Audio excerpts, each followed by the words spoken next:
Dímelo, Licen. Licenciada, mi cónyuge, mi esposo, mi esposa se quiere divorciar de mí y yo no quiero porque tengo miedo a perderlo todo. Me casé sin capitulaciones. ¿Qué hago? Bienvenidos de nuevo a otro episodio de nuestro podcast. Hoy vamos a hablar sobre el divorcio, las capitulaciones y los negocios. Tengo aquí conmigo al licenciado José Efraín Martínez, colaborador en el tema. Hola, aquí como siempre, aquí a la orden. Bien, entonces, por ejemplo, llegan clientes, se quieren divorciar de mí, yo no me quiero divorciar. No es que quiero estar en esta relación, es que tengo miedo a perderlo todo. Hay negocios, hay propiedades, no hicimos capitulaciones. Él tenía este negocio antes de nosotros casarnos, pero yo he estado activamente trabajando en ese negocio, aportando de todo. Tiempo, dinero, ideas. ¿Qué hacemos con esa situación? Pues fíjate, es un asunto bien interesante, en particular cuando el negocio o la corporación, en este caso hablar de corporaciones, compañías, se crearon desde antes. Y pasa ese mismo caso, que es totalmente legítimo, ha estado trabajando, ha estado aportando. ¿Qué sucede? Si la corporación se registró, si la corporación estaba operando desde antes del matrimonio y no hay capitulaciones, en ese caso lo que le correspondería al cónyuge sería, al esposo o esposa, sería la participación económica, el ingreso económico que ha generado esa corporación, la mitad. El 50%, el ingreso neto, el 50% le correspondería a la otra pareja. Claro, eso comenzaría a contar a partir del momento que se casaron estando en operaciones. ¿Qué pasa cuando la compañía ya tiene vehículos, ya tiene propiedades? Bueno, pues en ese caso es distinto. Ya en ese caso no le correspondería, pues estamos hablando de bienes que son de la corporación, no son bienes del accionista. Eso es importante distinguirlo, que no se confundan las cosas. Una cosa es cuando uno opera sin ningún tipo de estructura legal o entidad legal, que estamos hablando de los famosos DBA, que es decir, yo simplemente hago negocios como Juan Pérez Supply, por ejemplo. En ese caso es totalmente distinto, porque todos los bienes que se adquieren una vez, ¿verdad?, posteriores al matrimonio, pues entonces habría que dividirlo, incluyendo vehículos, incluyendo propiedades, incluyendo ingresos, etcétera. Pero una corporación es distinto porque la corporación es una persona diferente, es una persona jurídica completamente distinto a sus accionistas, por lo cual esos bienes que ya habían sido adquiridos anteriormente, así como las acciones que tenía esa persona, siguen siendo del cónyuge que la incorporó, el cónyuge que la está operando. Ahora bien, los ingresos económicos, esas distribuciones, siempre y cuando se hagan en efectivo, porque es bien distinto el caso cuando se hacen los dividendos en acciones. No me quiero entrar en eso, pero es algo que quiero que se lleven. Importante. Ajá. Los dividendos en acciones es distinto a cuando se hacen distribuciones en efectivo. Pues en ese caso, 50% de esas ganancias netas le corresponderían al otro cónyuge. O sea que hay varios puntos importantes. Primero que nada, si usted se quiere divorciar y su cónyuge no, para eso existe la causal de ruptura irreparable, ¿verdad? No necesitamos el consentimiento de la otra parte para divorciarnos. Eso es número uno. Número dos, cuando viene el tema, que es bastante frecuente esas preguntas, no quiero perderlo todo, yo aporté aquí o allá. Pues, primera pregunta, ¿hubo capitulaciones o no hubo capitulaciones? Y de ahí entonces comenzamos el análisis completo de qué va a pasar con esa participación. Otra cosa bien importante, que es una pregunta clásica, él abrió su negocio, pero yo fui clave, yo fui herramienta activa y clave para que él generara todo lo que ese negocio, ¿verdad?, generó y nos benefició. Eso mismo de las cuentas, por ejemplo, de los vehículos de motor. Mira, la corporación cobraba una cantidad y de ahí se pagaba el carro, la casa, el colegio de los nenes muchas veces, cosas que se fueron mezclando, ¿verdad? Y no se dividió lo que era el asunto de la corporación con el de la sociedad legal de gananciales. Claro, eso es un asunto bien importante, pues se estaba tratando de la corporación como si fuera una ficción. Realmente quien estaba operando, quien era la corporación era la persona y no había esa división. Pues en ese caso es completamente distinto, porque en ese caso ahí estamos hablando de que se podría levantar este asunto. Es cuando uno quiere levantar el velo corporativo. Es decir, pero se está pagando el colegio, se está pagando todas las cuentas, se paga la casa, no hay una división, no es que se está dando un reembolso a ese accionista, simplemente es que de la tarjeta que dice Juan Pérez LLC, se está pagando todo. Pues ahí uno podría levantar ese argumento, pero esta corporación simplemente es ficticia a los efectos de, mira, él la está usando como si fuera su cuenta de banco, como su cuenta personal para sus cosas personales. Y ahí pues hay unos argumentos distintos dependiendo caso a caso. Pero es una distinción bien importante. Igual como tú estás mencionando, cuando hay capitulaciones y cuando no. En el caso, ¿qué sucedería entonces? Por ejemplo, este mismo ejemplo de este socio que tiene esta compañía desde antes de casarse. Si hubiese tenido capitulaciones que... De hecho, se pueden otorgar también, esas otras. Se pueden, eso es bien importante. Se pueden otorgar después, ¿verdad? Antes no se podía, luego del cambio al nuevo Código Civil en el 2020, pues se pueden otorgar capitulaciones matrimoniales luego de estar casados. Tenía que ser antes de la celebración del matrimonio. Pero, ¿verdad? Más importante para el tema es, ¿qué pasa? Si yo no otorgo capitulaciones matrimoniales, opera la sociedad legal de gananciales, que es lo que conocemos en la calle, en Arroyo Habichuela, como el 50-50. Todos tenemos una participación en nuestros bienes y en nuestras deudas, 50 y 50%. Como único, yo no tengo eso, es haciendo capitulaciones matrimoniales, ¿verdad? De separación total de bienes y entre otros tipos de contratos que existen, pero es la más común, es la más frecuente. El issue mayor es cuando la gente dice... Ok, vamos a suponer que sí, hicimos las capitulaciones y esa corporación es privativa, pero yo siento que esa corporación creció por mi aportación y aunque es privativa, ¿cómo manejamos ese asunto cuando nos vamos a divorciar? Ok, ¿estamos por escrito o es un contrato verbal? Porque aquí es donde viene la importancia de tener todo por escrito. Y no se trata, volvemos a lo mismo, no se trata de desconfianza, por el contrario, se trata de evitar la disputa y que esté todo claro desde un principio. Hay un acuerdo, por ejemplo, yo voy a ser no sé, administradora del negocio. Hay un acuerdo donde esta persona va a ser administradora, estos son las tareas, esto es el sueldo que va a devengar. Pero diste algo muy importante con cuando, por ejemplo, se aportan ideas. Y hay un caso del Tribunal Supremo bastante reciente precisamente sobre eso, que lo podemos extrapolar a esta misma conversación. ¿Quién es digamos que el valor grande de la compañía es el nombre? Todo el mundo va a este negocio, a este autopart, todo el mundo va a este restaurante, todo el mundo va a este lugar en específico porque se llama XYZ Restaurante. Es bien importante porque entonces, ¿quién es el dueño de ese copyright, de ese trademark? Pues entonces, si no hay acuerdo, ahí entonces uno podría levantar el argumento, espérate, si yo fui, ¿verdad? En caso de uno de los cónyuges, yo soy la dueña de ese trademark. Yo soy la dueña de eso en particular. Distinto de cuando hay un acuerdo también que la compañía adquiere mediante cesión, ya sea mediante la transacción que sea adecuada a ese tipo de negocio, que adquiere entonces la marca. Pero en la inmensa mayoría de los casos eso no es lo que sucede. Es simplemente una de las partes que está trabajando más, que está aportando más. Y eso no quiere decir que esas aportaciones puedan pasar totalmente desapercibidas. Uno podría levantar el argumento muy bien que simplemente no han sido compensadas, pero entonces entramos a una disputa, cuál realmente es el valor de ese trabajo, cuál es la aportación, además de que hay muchas otras defensas que podría levantar. Es decir, se complicaría muchísimo más el asunto, pero contestando tu pregunta, si estamos hablando de una idea en particular, como te dije, un trademark, se podría plantear, mira, este trademark genuinamente es mío, yo fui y se puede, ¿verdad? Para eso están los medios probatorios para hacerlo. Claro, pero exacto. Por ejemplo, vamos a suponer, ok, yo soy experta en hacer uñas. Yo tengo esa sola, ¿verdad? Esa cualidad. Pero yo no sé bregar con redes sociales, yo no sé nada de nombres, yo no sé nada de corporaciones.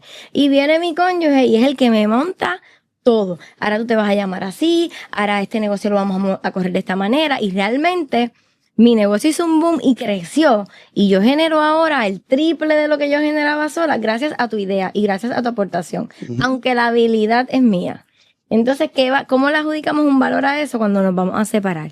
Si la que sigue haciendo uñas soy yo. Claro, ahí es donde estriba precisamente el problema. ¿Qué vamos a hacer con eso? Porque por un lado, viendo ambas partes, uno podría levantar el argumento, pues, gracias. Es triste que así sucede. Gracias. No pude haber logrado esto sin ti y una cartita de agradecimiento. Tú sabes, es distinto.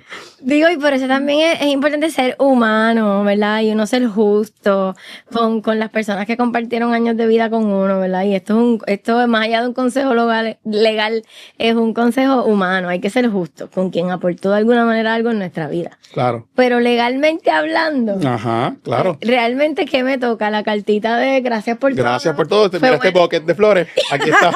Te lo pongo aquí en tu oficina y Primero mientras y gracias. duró. Indispensable. Pero, y realmente crear esos contratos, volvemos a lo mismo. No, porque esa es otra.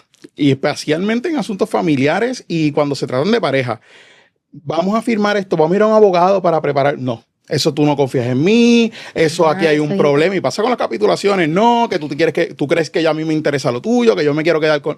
No se trata de eso. Se trata de, al contrario, de que en el peor de los casos, porque nadie piensa que va a haber una separación, etcétera, pero que en el peor de los casos, que lo que ya sería un problema y una situación difícil, no la hagamos más complicada. Eso es bien importante porque fíjate, eso es algo de las capitulaciones. Y tengo que aceptar que yo, antes de estudiar Derecho, veía las capitulaciones como, o sea, tú te vas a casar conmigo y ya estamos pensando en que nos vamos a divorciar, pues porque es lo que decía mi mamá, pues porque es lo que uno escucha y obviamente por desconocimiento. Luego que uno estudia y ve realmente la magnitud y las consecuencias que tienen en la vida, ¿verdad? Y en los divorcios.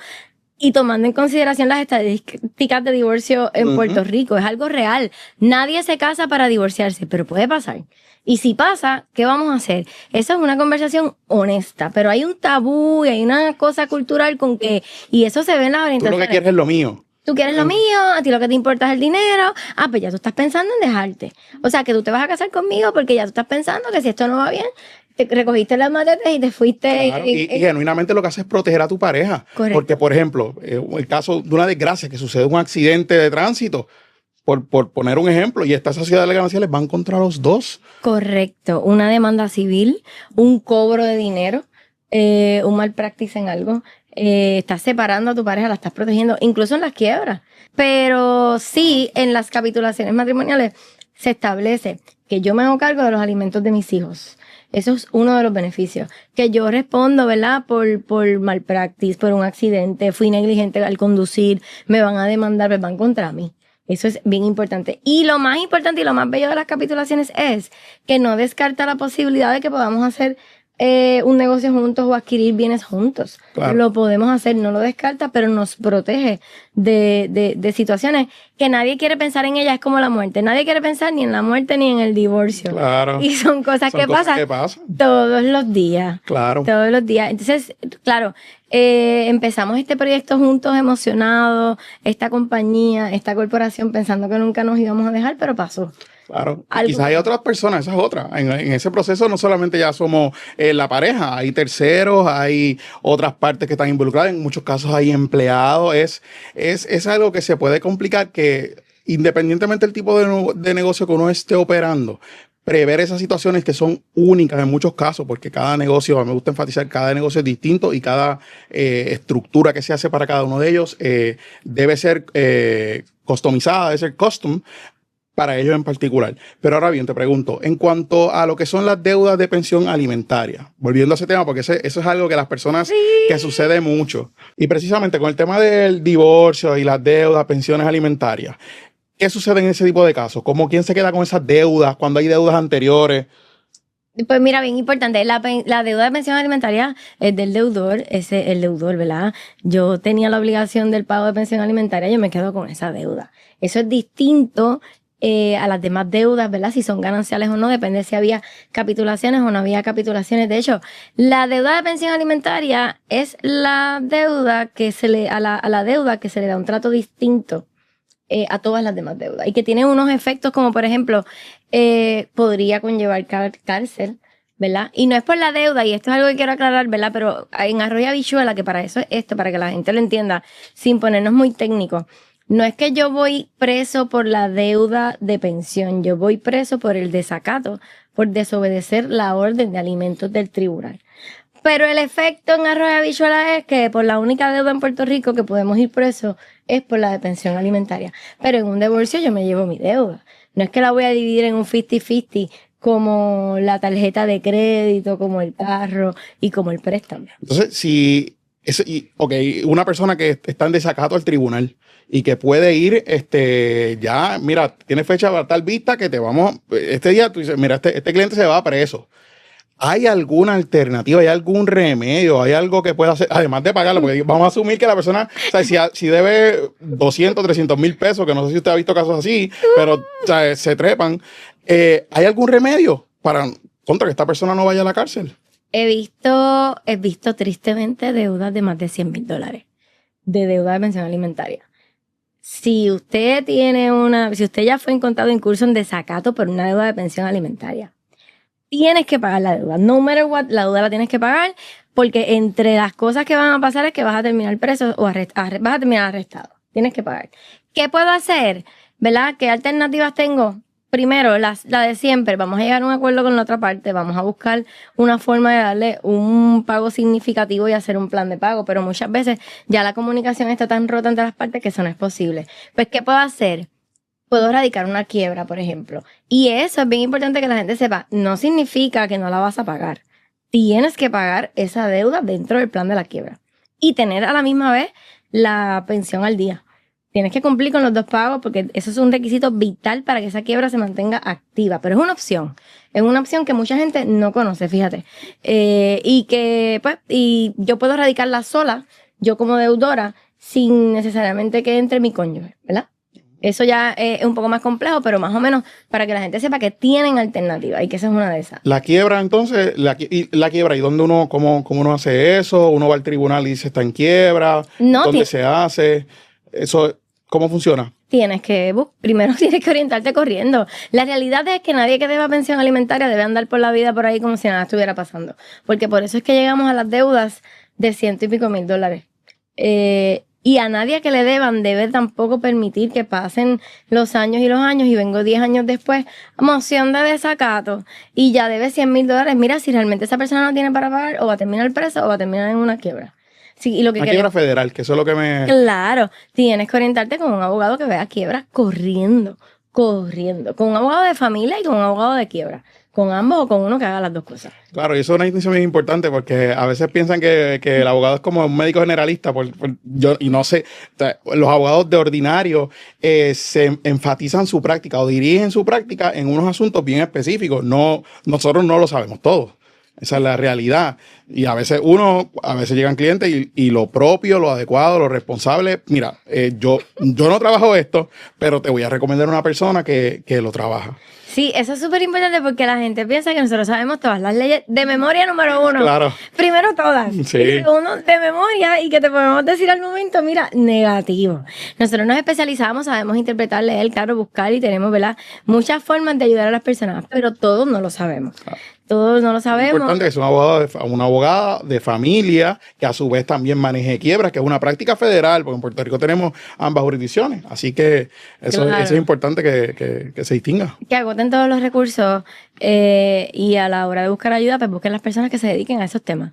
Y se orienten en todas las fases, ¿verdad? De mi situación, porque ese caso estamos hablando de varias cosas a la vez. Fíjense cómo todos los temas se unen: el divorcio, las capitulaciones, la deuda de pensión, la corporación, la compañía que monté con esta persona que ya no quiere estar conmigo, que ya yo me quiero divorciar. Cómo todos esos temas se entrelazan y tienen un efecto en lo que va a ser mi futuro.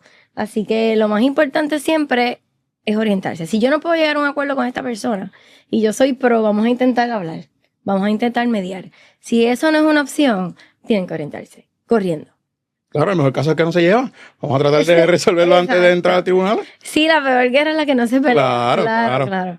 Así que ya saben, o sea, importantes puntos que podemos resaltar: oriéntese sobre las capitulaciones antes de casarse, antes de hacer un negocio. Si usted se casó con alguien que tiene un negocio activo, oriéntese primero cómo vamos a manejar esto. Yo voy a aportar en el negocio que tú abriste, pero cómo me vas a compensar.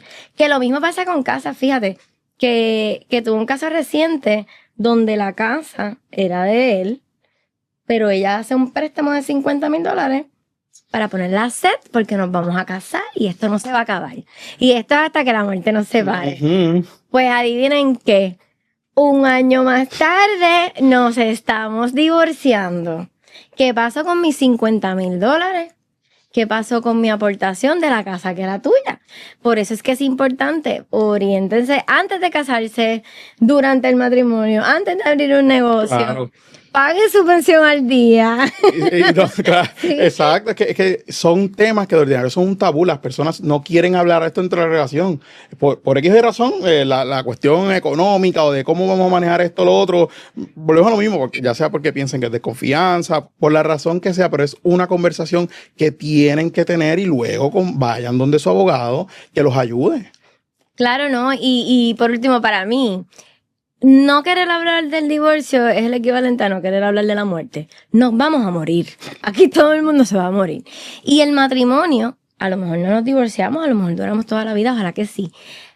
Pero la persona puede fallecer, la persona puede caer en una cama, se puede incapacitar. Son tantos escenarios para los que tenemos que tener una visión ya clara de qué yo voy a hacer en este escenario. Así que acuérdense que la información legal reduce el estrés y reduce la ansiedad. Gracias nuevamente por estar aquí con nosotros. Dímelo, Lice.